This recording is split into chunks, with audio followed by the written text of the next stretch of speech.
মধ্যে কালকে কিন্তু আমরা একটি গোল দেখতে পেয়েছিলাম। লাস্ট টাইম 2 মিনিটে কালকে একটি গোল হয়েছে, যে গোলটি করেছিলেন অন্যান্য গেম চেঞ্জার একাদশ। শেষ প্রান্তে এসে একটি গোল করে দলকে সমতায় নিয়েছিলেন। এখনো দেখা যাক কোন দল কি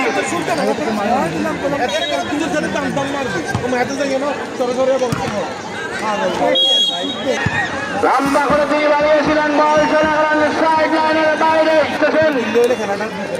আপনার প্লেয়াররা আপনাদের উদ্দেশ্যে আসেন, কাকে দেবেন? লম্বা করে বাড়িয়েছেন, ওখানে একটি প্লেয়ার ছিল। খেলাটি সরাসরি ট্রাই ব্যাকারে চলে যাবে কিছুক্ষণের মধ্যে হয়তো। রাশেদ লম্বা করে বাড়িয়েছেন, সরাসরি গোল বক্সে কিক নেওয়ার কোন সুযোগ নেই ছোট মাঠেই।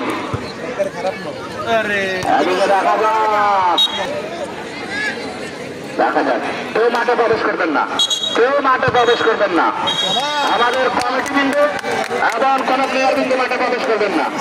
শুধু যারা রেফারির দায়িত্বে রয়েছেন, যারা রেফারির দায়িত্বে রয়েছেন তারা মাঠে প্রবেশ করবেন, মাঠে প্রবেশ করবেন না। সুপ্রিয় দর্শক মন্ডলী,